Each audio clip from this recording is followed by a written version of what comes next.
Hello साथियों, जय Hind. Welcome back. स्वागत है आप सभी का मेरे YouTube चैनल में जिसका नाम है GS by DS। तो कैसे हैं आप सभी? उम्मीद करता हूं कि बढ़िया होंगे और अपने लक्ष्य की प्राप्ति हेतु प्रयासरत होंगे।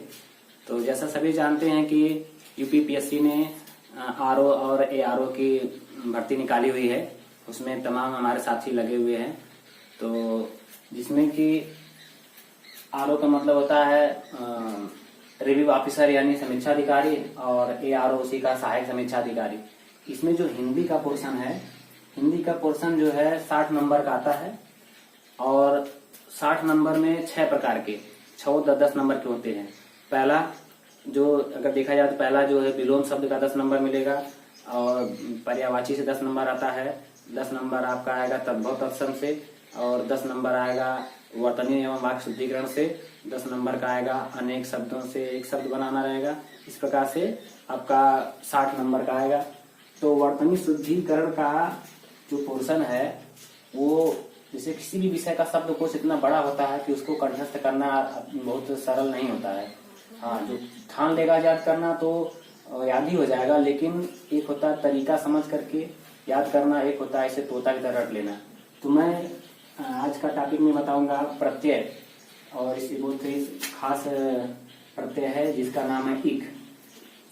जब किसी शब्द में इक प्रत्यय जुड़ता है, इक प्रत्यय जुड़ता है तो उसमें क्या क्या जो है परिवर्तन होता है मूल शब्द में, वो हम लोग जान लेंगे। तो फिर जो है कभी भी वर्तनी शुद्धिकरण का मामला अगर आएगा जिसमें इक प्रत्यय लगा हो तो आप आसानी से समझ सकते हैं। तो इक प्रत्यय का जब जोड़ा जाता है तो उसके मुख्यतः देखा जाए तो 2 परिवर्तन होते हैं। पहला परिवर्तन क्या होगा? पहला परिवर्तन होगा कि जो मूल शब्द है, मूल शब्द का प्रथम स्वर बदल जाता है,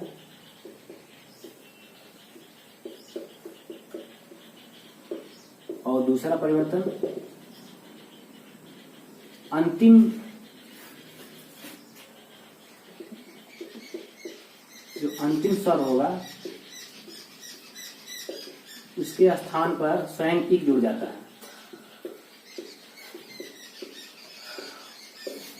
स्वयं इक जुड़ जाता है।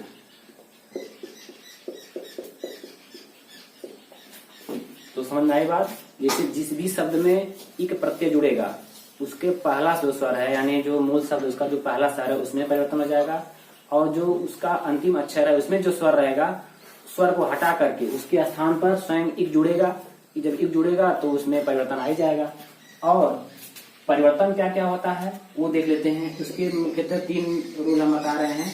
जैसे अगर मूल शब्द का जो प्रथम अक्षर है, प्रथम जो स्वर है, यदि छोटा आ होता है या बड़ा आ होता है तो इसके स्थान पर सदैव बड़ा आ हो जाएगा। इसका एग्जाम्पल हम बताएंगे, आपको समझ में आ जाएगा। 3 नंबर दूसरा, अगर जो मूल शब्द का प्रथम स्वर है, छोटी ई है, बड़ी ई है, ए है अथवा आय है, तो इन सभी के स्थान पर सदैव आय हो जाएगा। इसके बाद नंबर 3, छोटा ऊ, बड़ा ऊ, ओ अथवा औ, इन सभी के स्थान पर औ हो जाता है। बात समझ में आई सभी को? अगर मूल शब्द का प्रथम स्वर अ होगा अथवा आ होगा तो बड़ा आ हो जाएगा। छोटी ई, बड़ी ई, ए अथवा आय होगा तो आय हो जाएगा। छोटा ऊ, बड़ा ऊ, ओ अथवा औ है तो इनके स्थान पर औ हो जाएगा। अब हम इसको एग्जाम्पल की तरह से समझते हैं। जैसे एक लेते हैं जिसमें प्रथम स्वर छोटा आ या बड़ा आ हो, तो इसमें हम लिखते हैं समाज। तो समाज में जब हम इक प्रत्यय जोड़ते हैं तो ये बन जाता है सामाजिक। क्या बन जाता है? बन जाता है सामाजिक। पहला। इसी तरह से अधिकार देख लीजिए, अधिकार प्लस इक क्या हो जाता है? आधिकारिक। क्या बन जाता है? आधिकारिक। परिवर्तन देख लीजिए, एकदम समझ में आ जाएगा आप सभी के। यहाँ पर आ था तो ये बड़ा आ बन गया, और रा में छोटा आ लगा होता, छोटा आ हटा करके इक को इसी में जोड़ दिया गया तो रिक हो गया। ठीक है, ये हो गया इसका। इसका देख लेते हैं, जैसे मान लीजिए होता है विज्ञान, विज्ञान में हमने लगा दिया इक, तो बराबर हो गया। अब देखिए यहाँ पर ई है तो क्या हो जाएगा, आई हो जाएगा, यानी इसमें आई जुड़ जाएगा, हो जाएगा वैज्ञानिक, क्या हो जाएगा वैज्ञानिक। रटने से अच्छा है कॉन्सेप्ट सीखिए, रटना नहीं पड़ेगा। दूसरा से इतिहास। इतिहास में अगर हमने एक पद से जोड़ दिया, ये बन जाता है आपका ऐतिहासिक। क्या बन जाता है आपका ऐतिहासिक।